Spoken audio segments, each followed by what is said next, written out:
So just right where you are, either in a seated position or laying down, wherever you're comfortable, just starting with one hand on your chest and one hand on your belly. And you're just going to start with some nice, calm breathing, just getting nice, full breaths all the way in. And then exhaling, really using that core to push that air up and out. And just focusing on really just good breathing. A lot of times we sit all day and we kind of, not that we forget how to breathe, because we definitely breathe while we're working, but we kind of forget how to breathe in such a way that can be relaxing and or focusing or even rejuvenating. So just taking a few minutes here to get some really nice big deep breaths.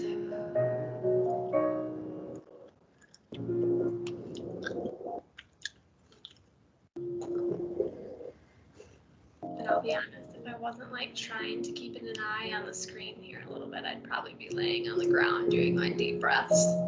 So it's such a nice relaxing way to start.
And then if you aren't already, have a lay down on the floor on your back, and what we're going to start with is we're going to start breathing to activate the transverse abdominals. So what we do a lot in our chairs is we end up slouching over a little bit, as we're working through the day, and then our core just kind of isn't doing as much work as what it could be. So what we're going to start with is you're going to start with a big inhale, fill those lungs, and then as you blow that air out, put your hands right at your hip bones right there. And as you get toward the end of that exhale, feel those deep core muscles start to activate. That's your transverse abdominals. That's your inner core muscle, the corset muscles, the ones that hold you nice and upright throughout the day. So just take a few deep breaths, blowing that air out, and you can put your neck down on the floor. I'm just having my head up so I can keep an eye on what's going on. But feel those muscles activate. Those are really important muscles for us to learn how to use properly. And if we can use them properly, they're just going to be so beneficial for us for everything that we do. And even for these little waking up exercises that we're going to do here today. If we can remember how to activate those deep core muscles, they're just going to help so much. So just taking some deep breaths, feeling that deep activation in those muscles.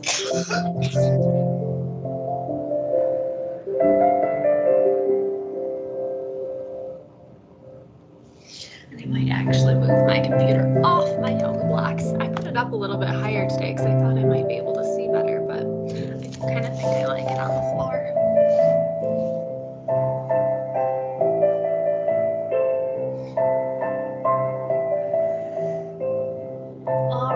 And then from that position on the floor, remembering how to activate those muscles, what we're going to do is with your legs, you're going to bring your knee up, and we're just gonna alternate side to side, just very gentle movements, waking up the core, activating those muscles.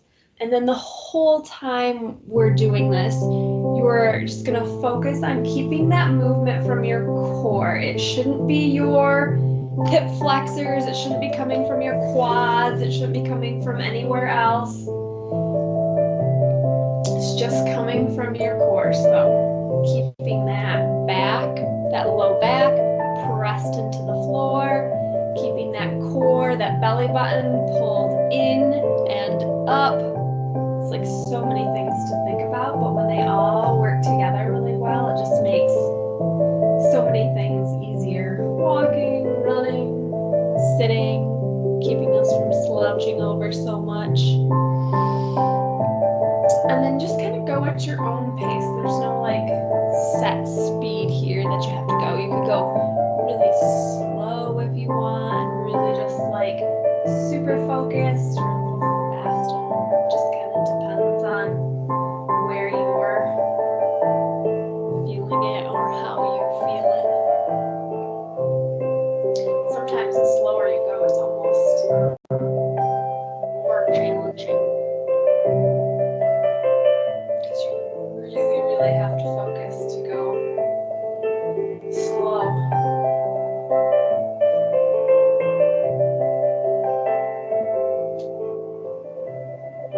Just alternating side to side.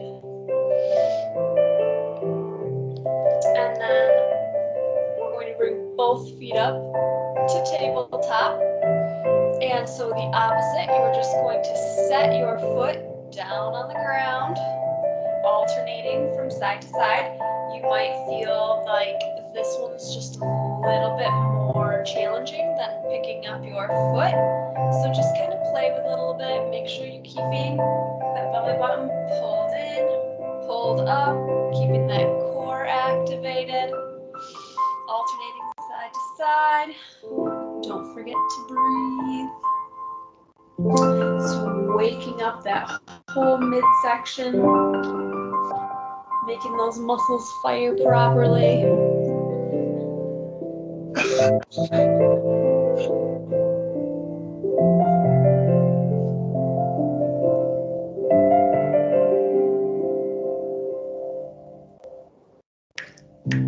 I think my calm music is like playing the same song over and over today for some reason. Last week it was cycling through the songs. Oh well. Keep going.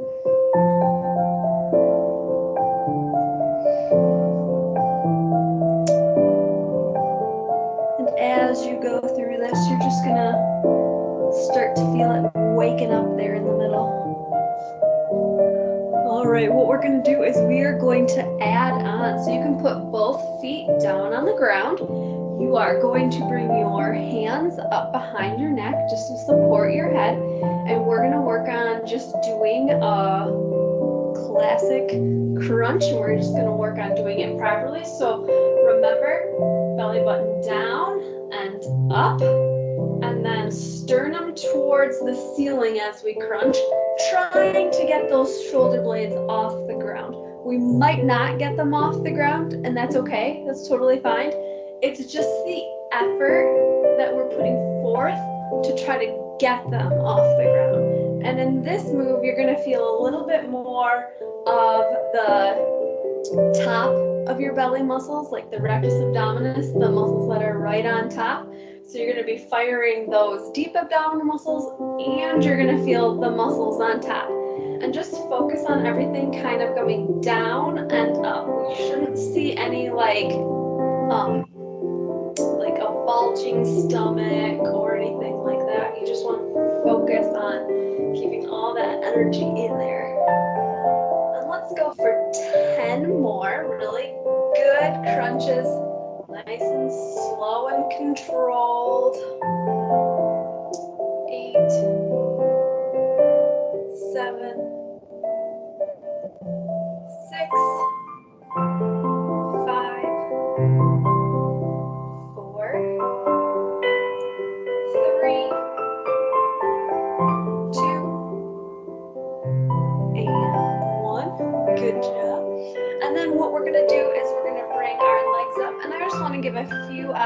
here, this is like a, we'll do like a dead bug is what a lot of times it's called. You can have your neck and shoulder, or your neck and your shoulder blades up off the ground. That's going to be the most challenging. Or you can keep your head and neck down on the ground. You're going to bring your hands up, and then what you have a couple options here as well. You can alternate arm and alternate leg with a bent knee, or you can alternate arm and leg with the knee out a little bit further, and then the closer the leg gets down to the ground, the harder it's going to be. And then if you also add this bringing the neck and shoulder blades off the ground, that's going to be your hardest version. So you just kind of pick the version that you want to do. Any of those is totally fine, as long as you can keep your lower back pressed against the ground, keeping that belly button pulled in, whichever version allows you to like challenge that, but not be so hard that you fall out of it.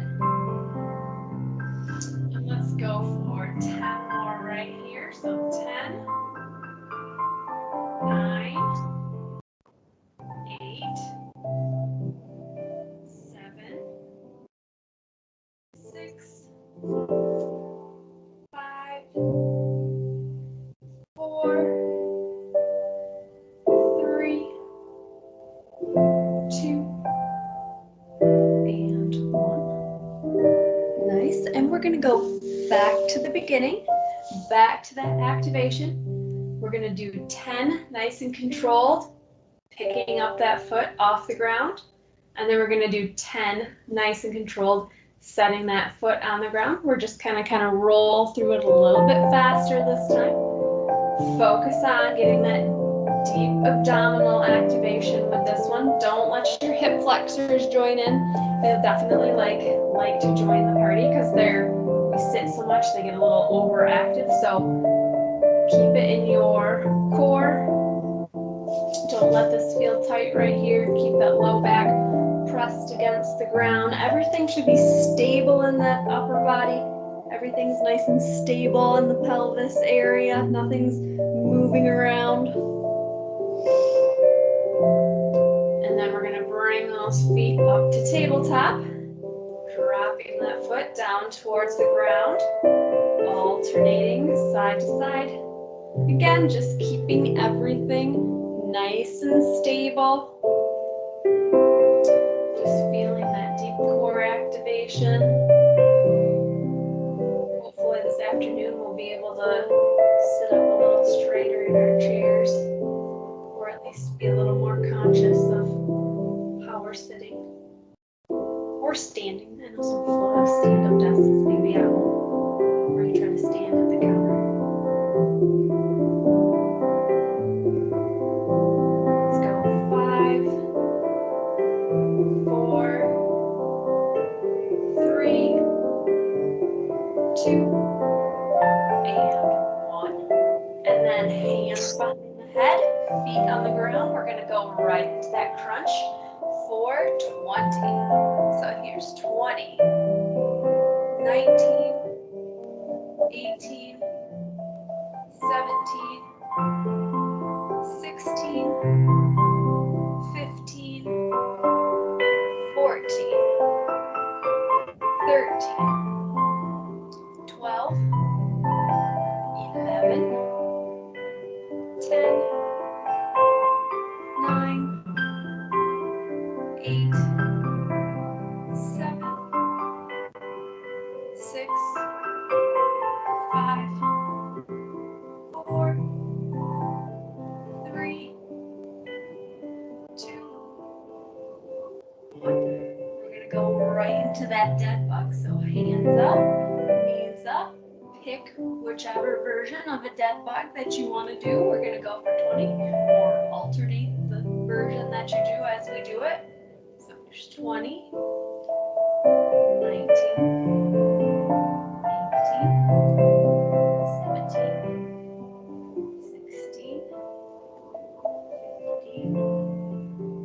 14, 13, 12, 11,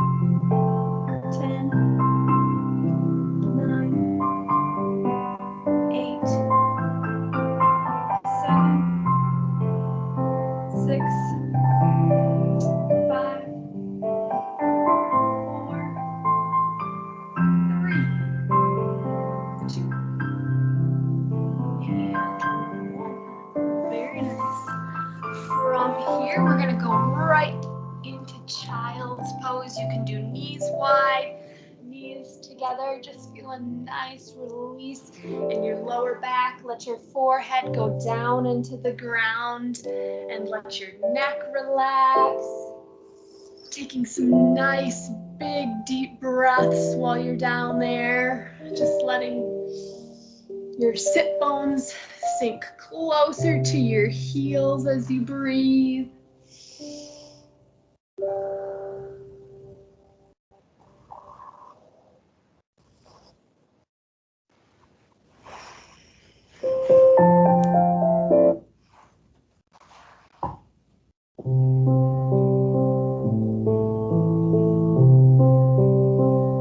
And from here, we're going to go into a nice little hip flexor stretch since we do sit so much. So what you're going to do is you're going to, I better back up.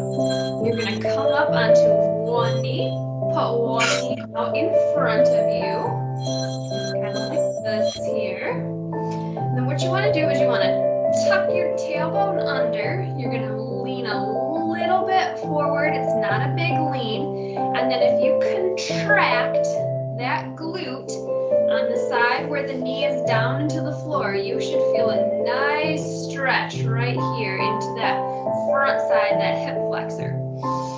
And then what we're going to do from right here is we're going to take this one arm on the side that the knee is down, and we're just going to stretch it up, leaning just a little bit to the side, and you should feel a nice stretch all through the front side right here.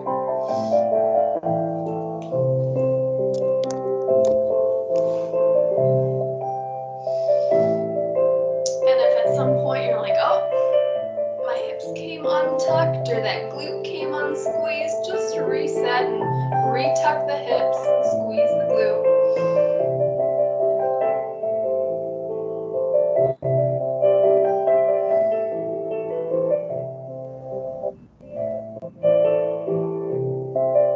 I don't know about you, but this one always feels really good to me, especially after like a morning where I've sat too long and maybe like didn't get up and stand at my desk at all. And we're gonna switch sides, so bring that other knee forward, tuck the hips under, squeeze the glute on the side that the knee is down. Once you get yourself in that position, then you can take that arm on the side where the knee is down, floating it up into the air, adding a little side bend.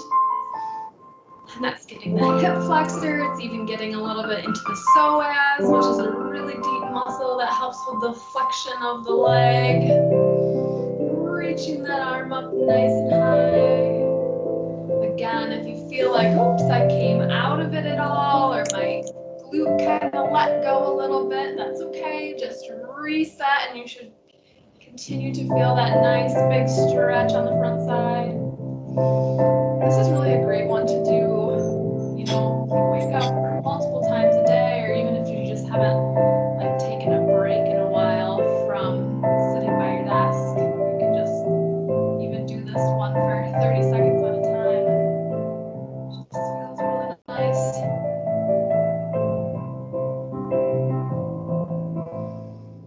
All right, so what we're gonna do now is we're gonna go into a little glute activation series for the rest of our afternoon, for our next little exercises here. And this will just be good to kind of wake up the backside from when we sit so much. So what we're gonna do is we're gonna go down on our back. Our first exercise is going to be the bridge. So what you're gonna do is once you get down there on the floor, you might notice you have like a little arch in your back, or you don't have a little arch in your back, kind of just depends on your posture. You're gonna go into that tuck, so tucking that tailbone under, ribs down to the hip bones, so they're kind of connecting. Feet are about shoulder width apart, and then lifting up, really using your backside to lift off the ground, trying to keep that tuck the whole time. So rib bones to top of the hip bones, trying to keep that tuck. It's hard hard to do, especially as you're coming down out of the bridge. You kind of lose that tuck. So when you get to the bottom, retuck if you have to. That's totally fine. And what we're doing is we're just waking up those muscles on the backside, waking up the glutes. You might feel it a little bit in your hamstrings. We do want the focus to be the glutes. We don't want it to be focus to be the hamstrings, even if you feel it a little bit. If you feel it at all in your lower back, you need to work on that tuck. You need to work on getting that tailbone pulled under, getting that core engaged so that your glutes can be engaged. Let's do 10 more really good bridges right here.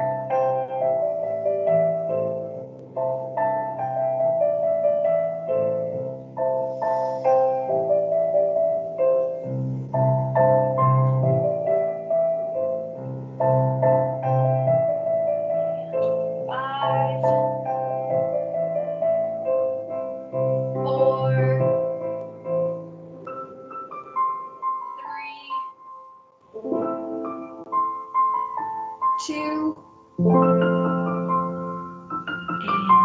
one. And then right where we are, let's go to the top of our bridge. Retuck if you have to at the top. And then we're going to do 10 marching. And your goal here is to try to keep everything in your pelvis level.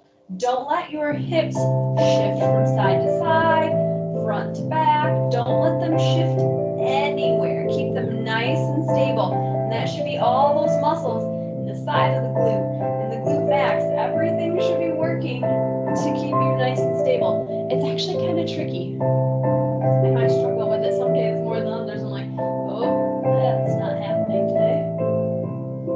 5, 4, 3, 2, 1. And if you found that you couldn't keep everything stable, that's probably a good one to practice. I know I have to practice that one a lot. So now we're going to go onto all fours, so hands and knees. We're going to go back into that tucked position, so tailbone tucked under. We don't want a big like sag in our lower back. And we're going to do 10 on each side. You're going to take your heel, bring it up, and press it towards the ceiling. We should be keeping our hip bones should be level to the floor and they should not be shifting.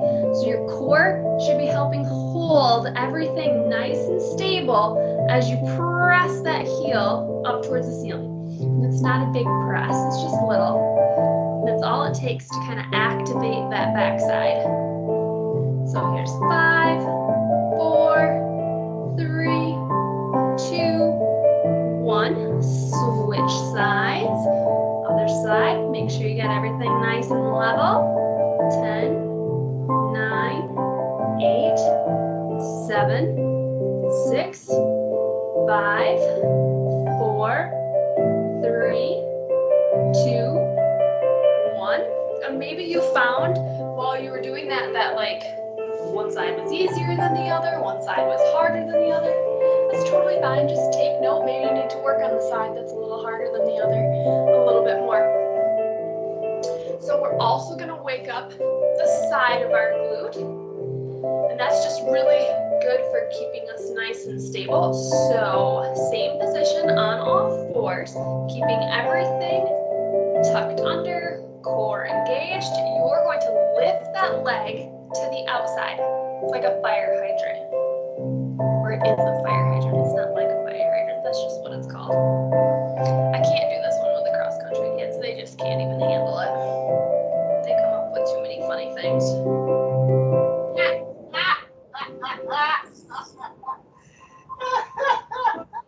And 4, and 3, and 2, and 1. And then you're going to switch sides. Bringing that leg out on the other side. And I must confess, looking when I have been like watching myself here in this camera, I'm like, ooh, I better make sure that my back doesn't move and and that my core is holding me stable. So you could always do this in front of a mirror and be like, am I doing this right? So everything is nice and stable. 4, 3, 2, 1. And let's see if we can get through that one more time. We're gonna go back to that bridge, and then we'll do the heel press, and we'll do the fire hydrants, and we will be done. So let's just kind of roll right through it. Let's get 10 really good bridges, even if they're a little bit slower. So tailbone tucked under, core activated. 10, 9, 8, 7, 6, 5, 4, 3, 2, and 1. Holding it at the top, retucking if we need to, picking up that foot for that little march. Really working on trying to keep that pelvis and hips stable, not letting it shift up and down, side to side. 5, 4, 3, 2, and 1. We're gonna roll back over. So you should be on all fours. So core engage, hips tucked under. Nothing up here is gonna move as we extend that heel up toward the ceiling for 10. So 10, 9, 8, 7, 6, 5, 4, 3, 2, 1. Very nice. Switch sides.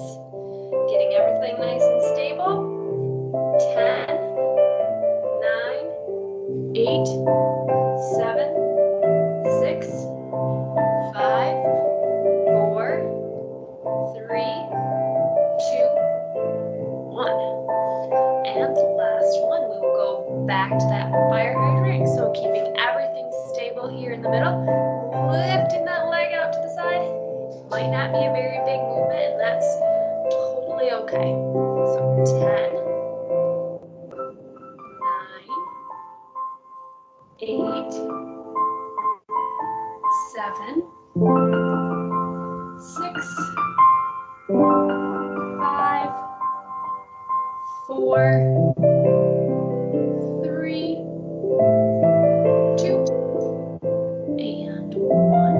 And switch sides. Reset if you need to keep everything nice and stable. 10, 9, 8, 7, 6,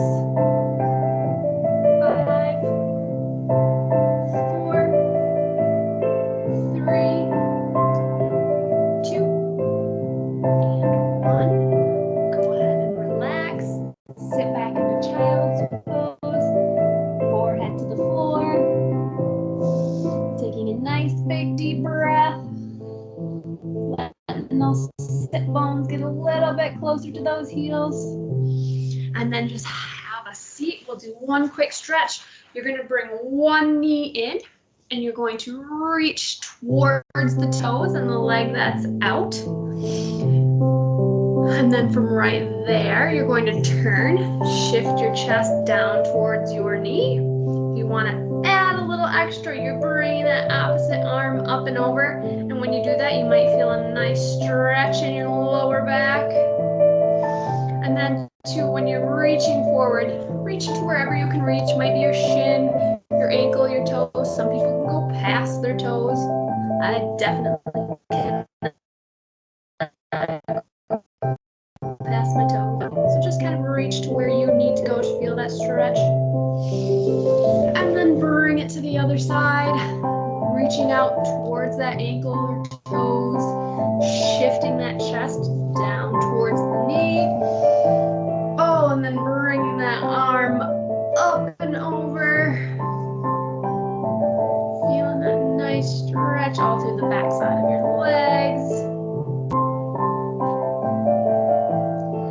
And then a true little hamstring stretch here. So sitting nice and tall, sit bones down into the ground, keeping that lower back flat. And here you're really going to notice that you can't reach as far when you do this way.